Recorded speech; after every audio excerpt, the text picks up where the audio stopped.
Hello everyone, let's cover our remaining part, Chapter 5, 11th NCERT Sociology. The concept is सामाजिक मानव विज्ञान में अक्षेत्रीय कार्य। एक कठोर वैज्ञानिक पद्धति के रूप में अक्षेत्रीय कार्य ने मानव विज्ञान को सामाजिक विज्ञान के रूप में स्थापित करने में महत्वपूर्ण भूमिका निभाई है।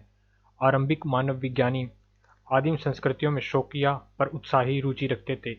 वे किताबी विद्वान थे जिन्होंने दूरस्थ समुदायों के बारे में जिनकी उन्होंने कभी यात्रा नहीं की, यात्रियों, उपदेशकों, औपनिवेशिक प्रशासकों, सिपाहियों तथा उस स्थान पर गए अन्य व्यक्तियों द्वारा लिखी गई रिपोर्टों तथा विवरणों से उपलब्ध सूचनाओं को इकट्ठा तथा सुव्यवस्थित किया।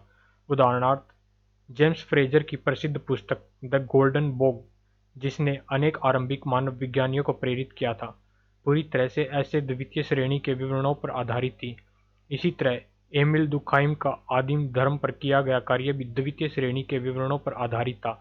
19वीं सदी के अंत में तथा 20वीं सदी के पहले दशक में बहुत से आरंभिक मानव विज्ञानियों ने, जिनमें कुछ व्यक्ति पेशे से प्राकृतिक विज्ञानी थे, जनजातीय भाषाओं, प्रथाओं, अनुष्ठानों तथा आस्थाओं का व्यवस्थित ढंग से सर्वेक्षण आरंभ किया। दूसरी श्रेणी के विवरणों पर निर्भरता को अविश्वसनीय माना जाने लगा तथा स्वयं किए गए कार्यों से प्राप्त श्रेष्ठ परिणामों ने इस बढ़ते हुए पूर्वाग्रह को स्थापित होने में सहायता की। सन 1920 से सहभागी परीक्षण या अक्षेत्रीय कार्य को सामाजिक मानव विज्ञान के प्रशिक्षण और मुख्य पद्धति, जिसके द्वारा ज्ञान की प्राप्ति होती है, का एक अनिवार्य हिस्सा माना जाने लगा। लगभग सभी प्रभावशाली विद्वानों ने अपने क्षेत्र में ऐसे अक्षेत्रीय कार्य किए हैं। वास्तव में बहुत से समुदाय या भौगोलिक स्थान अक्षेत्रीय कार्य के प्रतिष्ठित उदाहरणों से संबंधित होने के कारण विषय में लोकप्रिय बन गए। वास्तव में सामाजिक मानव विज्ञानी अक्षेत्रीय कार्य करते समय क्या करता है? सामान्यतः वह समुदाय जिसका वह अध्ययन करता है की जनगणना कर कार्य प्रारंभ करता है। इसमें समुदाय में रह रहे सभी लोगों के बारे में विस्तृत सूची, जिसमें उनके लिंग, आयु, वर्ग तथा परिवार जैसी सूचना भी है, बनाना शामिल है। इसके साथ गांव या रहने की जगह का भौतिक रूप से नक्शा बनाने का प्रयास भी किया जा सकता है, जिसमें घरों तथा सामाजिक तौर पर संबंधित अन्य जगहों की स्थिति भी शामिल होती है। अपने अक्षेत्रीय कार्य की प्रारंभिक अवस्था में मानव विज्ञानियों द्वारा प्रयुक्त सबसे महत्वपूर्ण तकनीक है समुदाय की वंशावली बनाना। यह जनगणना द्वारा प्राप्त सूचना पर आधारित हो सकती है, परंतु इसका आगे विस्तार होता है क्योंकि इसके आधार पर प्रत्येक सदस्य का वंशवृक्ष बनाना तथा जहां तक संभव हो सके वंशवृक्ष का पीछे की तरफ विस्तार करना शामिल होता है। उदाहरण के लिए, किसी भी परिवार या घर के मुखिया से उसके रिश्तेदारों, उसकी अपनी पीढ़ी में भाइयों, बहनों तथा चचेरे भाई बहनों के बारे में, तत्पश्चात उसके माता पिता की पीढ़ी में उनके पिता, माता, उनके भाइयों, बहनों आदि के बारे में, इसके बाद परदादा, दादी तथा उनके भाइयों, बहनों के बारे में और आगे इसी तरह से पूछा जा सकता है। यह कार्य उतनी पीढ़ियों तक के लिए या किया जा सकता है जितना व्यक्ति याद रख सकता है। किसी एक व्यक्ति से प्राप्त सूचना की जांच अन्य संबंधियों से वही प्रश्न पूछकर की जा सकती है तथा पुष्टि होने के बाद एक विस्तृत वंशवृक्ष बनाया जा सकता है। यह अभ्यास सामाजिक मानव विज्ञानियों को समुदाय की नातेदारी व्यवस्था को समझने में सहायता करता है। साथ ही किसी व्यक्ति के जीवन में विभिन्न संबंधी किस प्रकार की भूमिका निभाते हैं तथा इन संबंधों को कैसे बनाए रखा जाता है, इसका पता चलता है। एक वंशावली मानव विज्ञानी को समुदाय की संरचना के बारे में जानने में सहायता करती है तथा व्यवहारिक दृष्टि से उन्हें लोगों से मिलने तथा समुदाय की जीवन शैली में घुलने मिलने में सहायता होती है। इस आधार पर चलकर मानव विज्ञानी लगातार समुदाय की भाषा सीखता है। वह समुदाय के जीवन का परीक्षण करता है तथा एक विस्तृत नोट तैयार करता है जिसमें सामुदायिक जीवन के महत्वपूर्ण पक्षों का उल्लेख होता है। मानव विज्ञानियों की रुचि विशेष रूप से त्योहारों, धर्म या अन्य सामूहिक घटनाओं, आजीविका के साधनों, पारिवारिक संबंधों, बच्चों के पालन पोषण के साधनों जैसे प्रसंगों में होती है। इन संस्थाओं और व्यवहारों के बारे में जानने के लिए मानव विज्ञानी को उन वस्तुओं के बारे में अंतहीन प्रश्न पूछने पड़ते हैं जिन्हें समुदाय के सदस्य कोई महत्व नहीं देते। इस भावना के तहत मानव विज्ञानी को एक बच्चे की तरह होना चाहिए तथा हमेशा क्यों, क्या एवं अन्य प्रश्न पूछते रहना चाहिए। इसके लिए मानव विज्ञानी अधिकांश सूचना हेतु एक या दो व्यक्तियों पर निर्भर होता है। ऐसे व्यक्तियों को सूचनादाता या मुख्य सूचनादाता कहा जाता है। इनके लिए प्रारंभिक दिनों में मूल सूचनादाता शब्द का भी प्रयोग किया जाता था। सूचनादाता मानव विज्ञानी के लिए अध्यापक का काम करते हैं तथा मानव विज्ञानीय अनुसंधानों की संपूर्ण प्रक्रिया में अत्यंत महत्वपूर्ण कार्यकर्ता होते हैं। इसी तरह से अक्षेत्रीय कार्य के दौरान मानव विज्ञानी द्वारा बनाए गए विस्तृत अक्षेत्रीय नोट भी समान रूप से महत्वपूर्ण होते हैं। इनको प्रतिदिन बिना किसी त्रुटि के लिखा जाना चाहिए तथा ये एक दिन डायरी का रूप भी ले सकते हैं या इनके साथ एक दैनिक डायरी भी लिखी जा सकती है। समाजशास्त्र में अक्षेत्रीय कार्य। समाजशास्त्री जब अक्षेत्रीय कार्य करते हैं तो सामान्यतः समान तकनीकों का उपयोग करते हैं। समाजशास्त्रीय अक्षेत्रीय कार्य अपनी अंतर्वस्तु में इतना अलग नहीं होता और न ही अक्षेत्रीय कार्य के दौरान किए गए कार्य में अलग होता है, परंतु इसके संदर्भ में जहाँ यह किया जाता है और अनुसंधान के विभिन्न क्षेत्रों या विषयों के वितरण को दिए गए महत्व के अनुसार अलग होता है। अतः एक समाजशास्त्री भी एक समुदाय में रहता है और उसके अंदर का निवासी बनने का प्रयास करता है। तथापि एक मानव विज्ञानी के विपरीत जो अक्षेत्रीय कार्य करने के लिए दूर दराज के जनजातीय समुदायों में चला जाता है, समाजशास्त्री अपने अक्षेत्रीय कार्य सभी प्रकार के समाजों के समुदायों में करते हैं। साथ ही समाजशास्त्रीय अक्षेत्रीय कार्य में अक्षेत्र में रहना आवश्यक नहीं है, यद्यपि उसे अपना अधिकांश समय समुदाय के सदस्यों के साथ बिताना पड़ता है। उदाहरण के लिए अमेरिकी समाजशास्त्री विलियम फोर्टे व्हाइट ने अपना क्षेत्रीय कार्य एक बड़े शहर में इटालियन अमेरिकन गंदी बस्ती की गली के सदस्यों के गैंग के बीच किया था तथा अपनी प्रसिद्ध पुस्तक स्ट्रीट कॉर्नर सोसाइटी लिखी। वह इस क्षेत्र में लगभग 3.5 वर्ष तक घूमते फिरते रहे तथा अपना समय गैंग या समूह के सदस्यों के बीच बिताया, जिनमें से अधिकांश अत्यंत गरीब बेरोजगार युवा थे। यह प्रवासियों की समुदाय की अमेरिका में जन्मी पहली पीढ़ी थी। हालांकि समाजशास्त्रीय अक्षेत्रीय कार्य का यह उदाहरण मानव विज्ञानी अक्षेत्रीय कार्य के काफी निकट है, फिर भी इससे महत्वपूर्ण अंतर है। समाजशास्त्रीय अक्षेत्रीय कार्य को सिर्फ इस प्रकार होने की आवश्यकता नहीं है, यह अलग रूप में भी किया जा सकता है। उदाहरण के लिए, जैसा कि दूसरे अमेरिकन समाजशास्त्री मिशेल बुराओ के कार्यों में किया गया है, उन्होंने शिकागो कारखाने में अनेक महीनों तक कारीगर के रूप में कार्य किया तथा कामगारों के दृष्टिकोण से कार्य के अनुभव के बारे में लिखा। भारतीय समाजशास्त्र में जिस तरह ग्रामीण अध्ययनों में अक्षेत्रीय कार्य पद्धतियों का प्रयोग किया गया, वह एक महत्वपूर्ण तरीका है। सन 1950 में अनेक भारतीय तथा विदेशी समाजशास्त्री तथा मानव विज्ञानी गांवों ने जीवन तथा समाज पर कार्य करने लगे।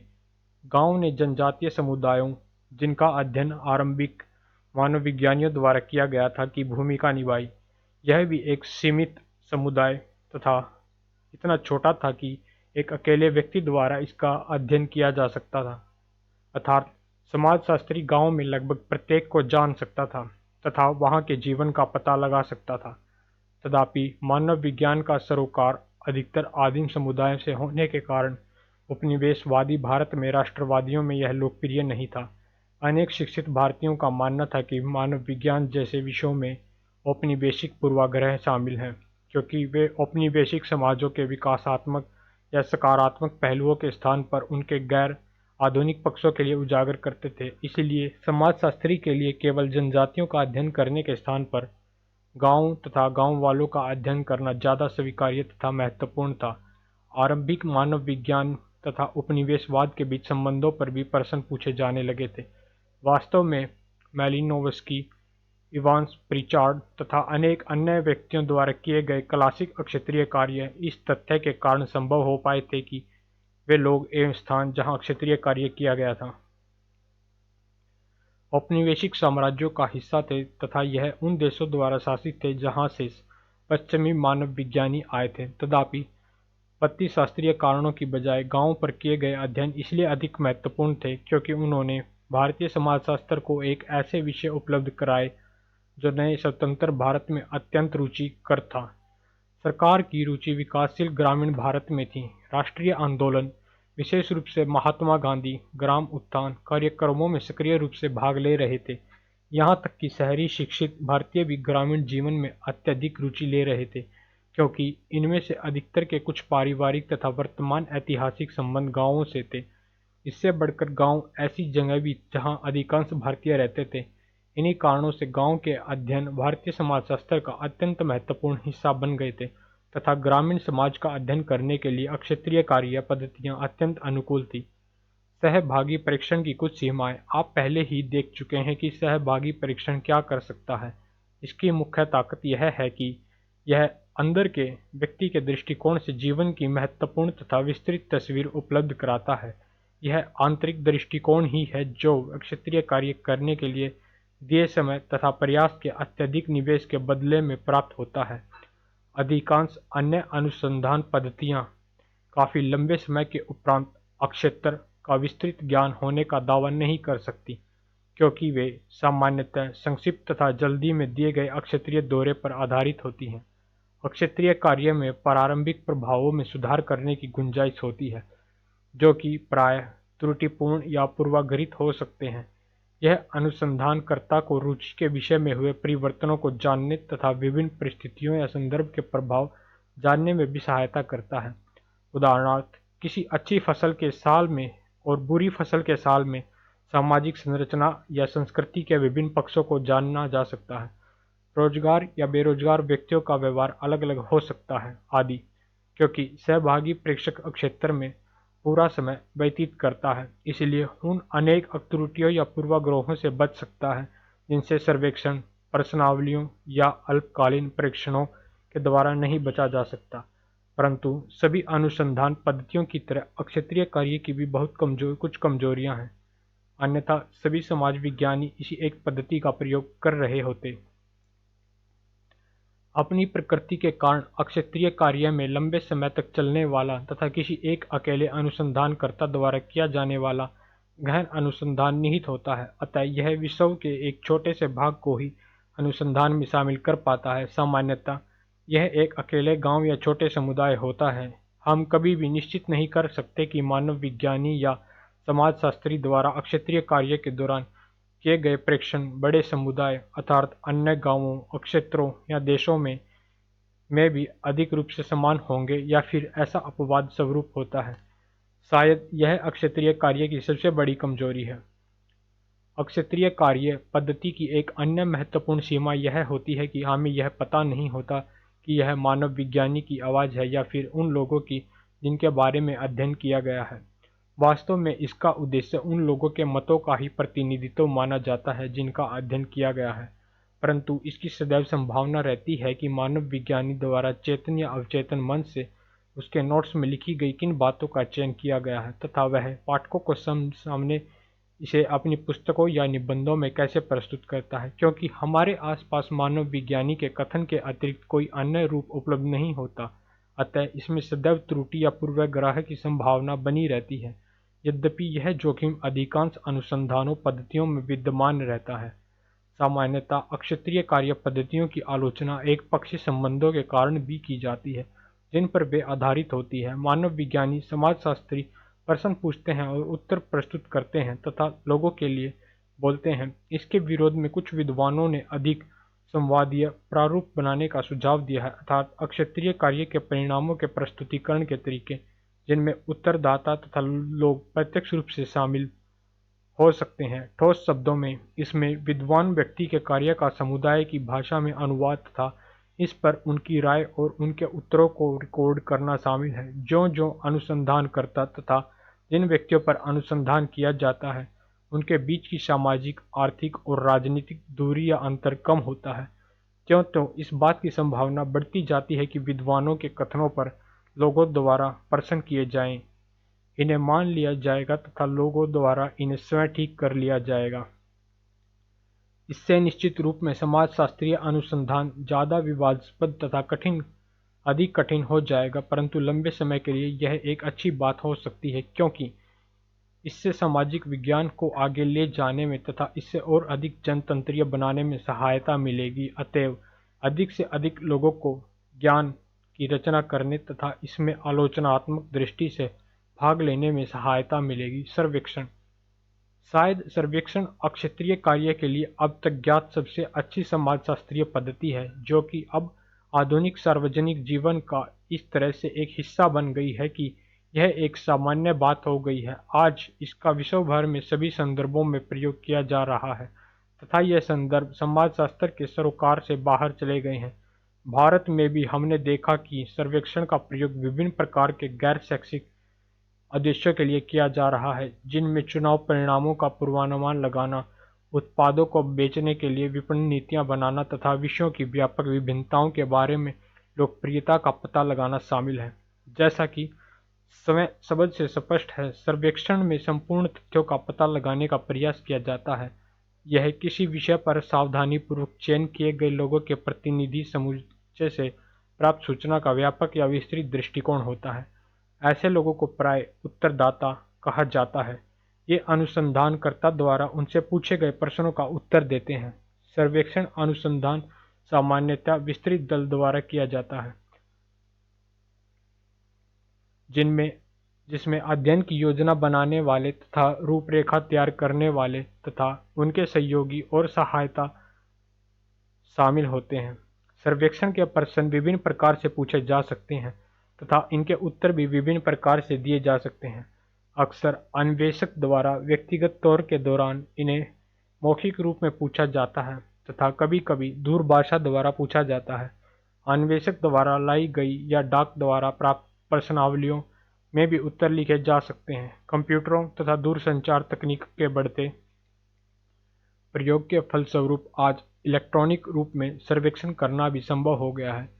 इस प्रारूप में उत्तरदाता प्रश्नों को ईमेल, इंटरनेट या इसी प्रकार के इलेक्ट्रॉनिक माध्यमों द्वारा प्राप्त करता है तथा इसके द्वारा ही उत्तर देता है। एक दूसरा तरीका लिंक विवरण के माध्यम से एक इंटरनेट वेबसाइट पर जाकर डिजिटल रूप से उपलब्ध प्रारूप को भरना भी है।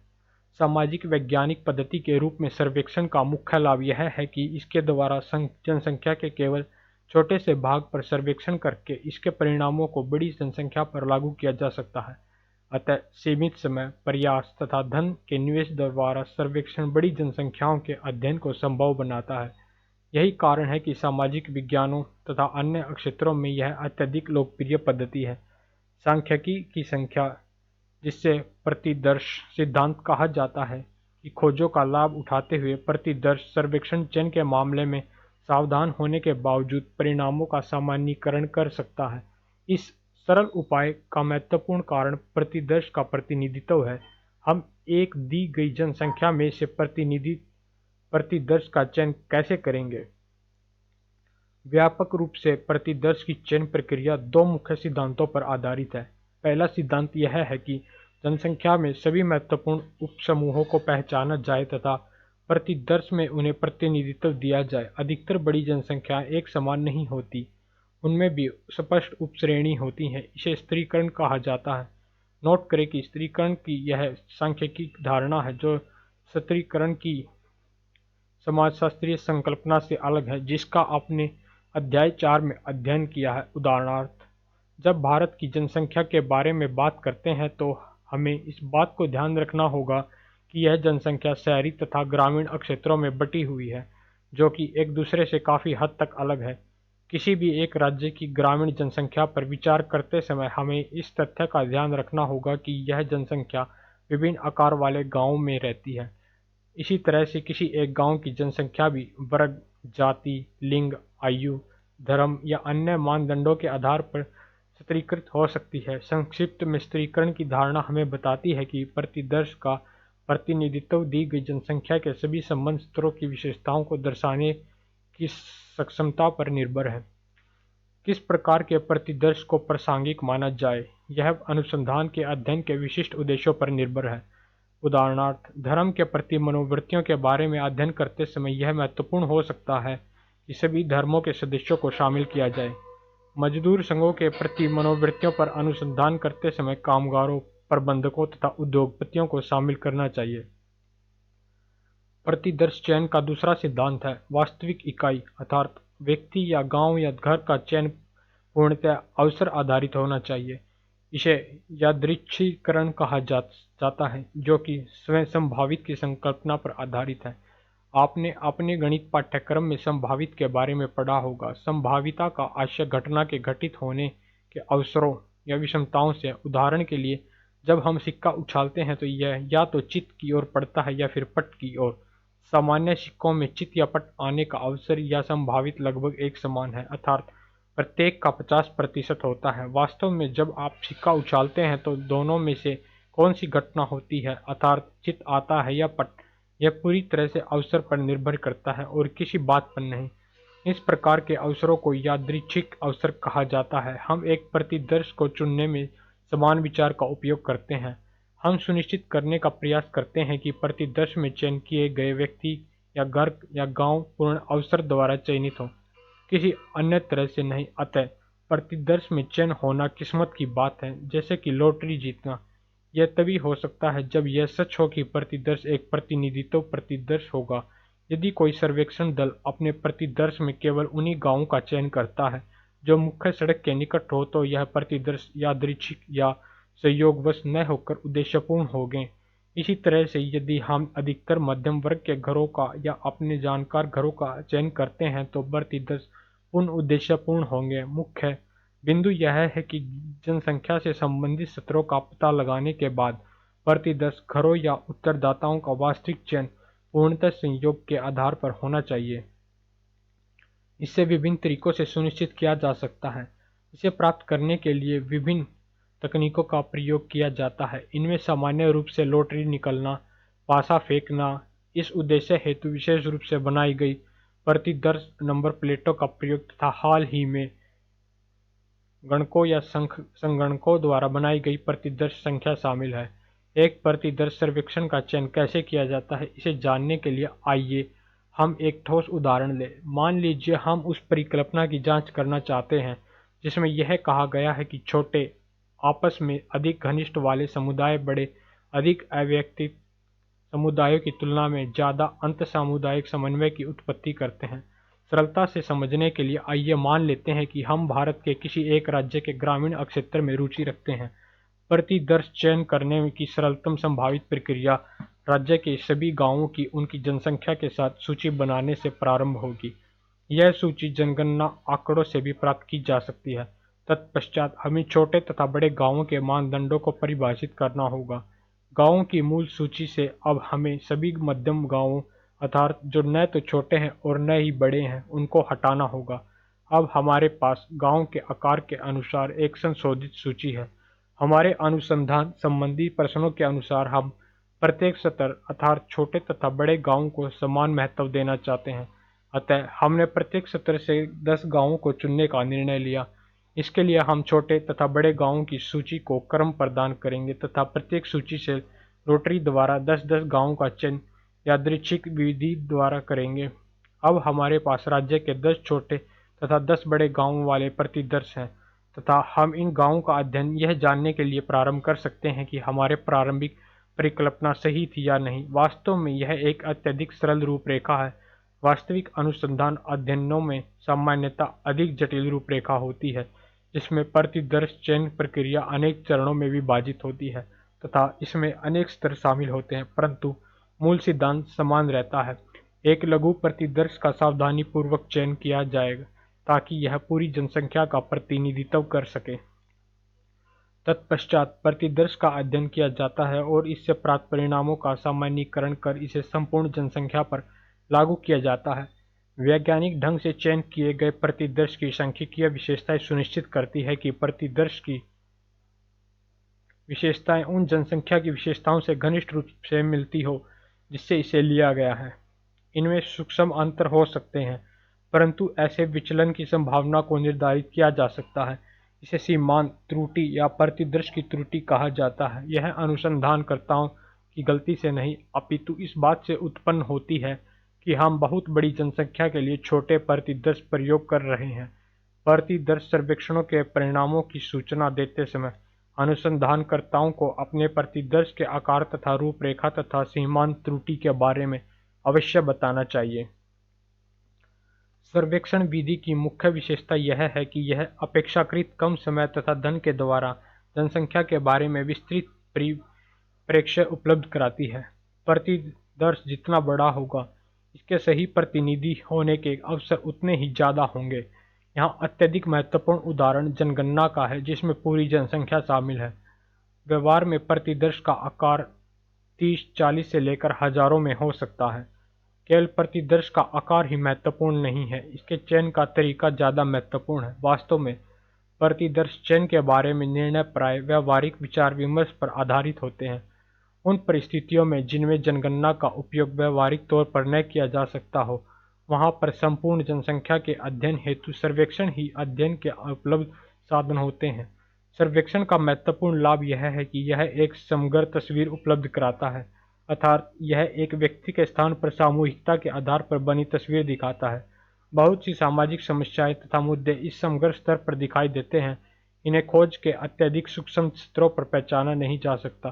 तथापि अन्य अनुसंधान पद्धतियों की तरह से सर्वेक्षणों की भी अपनी कमजोरियां होती हैं। यद्यपि इसमें व्यापक विस्तार की संभावना होती है, यह विस्तार की गहनता के मूल्य पर प्राप्त किया जाता है। सामान्यतः एक बड़े सर्वेक्षण के भाग के रूप में उत्तरदाताओं से गहन सूचना प्राप्त करना संभव नहीं होता। उत्तरदाताओं की संख्या अधिक होने के कारण प्रत्येक व्यक्ति पर व्यय किए जाने वाला समय सीमित होता है। साथ ही अन्वेषकों की अपेक्षाकृत बड़ी संख्या द्वारा सर्वेक्षण प्रश्नावलियों उत्तरदाता को उपलब्ध कराई जाती है। यह सुनिश्चित करना कठिन हो जाता है कि जटिल प्रश्नों या जिन प्रश्नों के लिए विस्तृत सूचना चाहिए, उन्हें उत्तरदाताओं से ठीक एक ही तरह से पूछा जाएगा। प्रश्न पूछने या उत्तर रिकॉर्ड करने के तरीके में अंतर होने पर सर्वेक्षण में त्रुटियां आ सकती हैं। यही कारण है कि किसी भी सर्वेक्षण के लिए प्रश्नावली, कभी कभी इन्हें सर्वेक्षण के उपकरण भी कहा जाता है, की रूपरेखा सावधानीपूर्वक तैयार करनी चाहिए, क्योंकि इसका प्रयोग अनुसंधानकर्ताओं के अतिरिक्त अन्य व्यक्तियों द्वारा किया जाएगा। अतः इसके प्रयोग के दौरान इसमें त्रुटि को दूर करने का संशोधित करने की थोड़ी बहुत संभावना रहती है। अन्वेषक तथा उत्तरदाता के बीच क्योंकि किसी प्रकार के दीर्घकालीन संबंध नहीं होते तथा इसके कारण कोई आपसी पहचान या विश्वास नहीं होता, किसी भी सर्वेक्षण में पूछे गए प्रश्न ऐसे होने चाहिए जो कि अजनबियों के मध्य पूछे जा सकते हों तथा उनका उत्तर दिया जा सकता हो। कोई भी निजी या संवेदनशील प्रश्न नहीं पूछा जा सकता, या अगर पूछा भी जाता है तो उसका उत्तर सच्चाई पूर्वक देने के स्थान पर सावधानी पूर्वक दिया जाता है। इस प्रकार की समस्याओं को कभी कभी गैर प्रतिदर्श त्रुटियां कहा जाता है, अर्थात ऐसी त्रुटियां जो प्रतिदर्श की प्रक्रिया के कारण न हो अपितु अनुसंधान रूपरेखा में कमी या त्रुटि के कारण हो, या इसके कार्यान्वयन की विधि के कारण हो। दुर्भाग्यवश इनमें से कुछ त्रुटियों का पता लगाना तथा इनसे बचना कठिन होता है।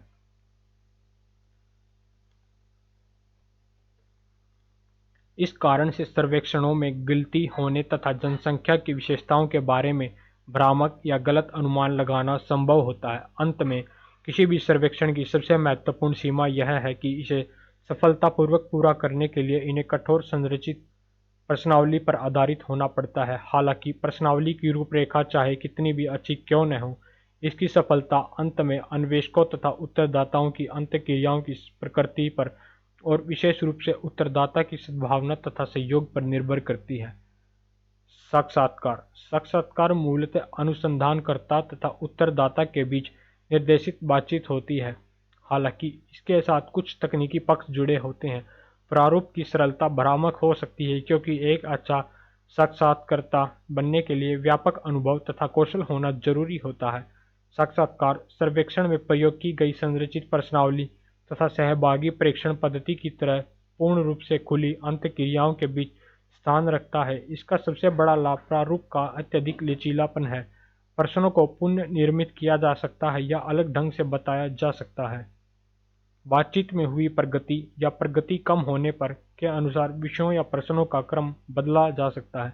जिन विषयों पर अच्छी सामग्री मिल रही हो उन्हें विस्तारित किया जा सकता है तथा जिन मामलों में प्रतिकूल प्रतिक्रियाएं हो रही हों उन्हें संक्षिप्त रूप दिया जा सकता है या किसी अन्य अवसर के बाद में जानने हेतु स्थगित किया जा सकता है, और यह सब साक्षात्कार के दौरान किया जा सकता है।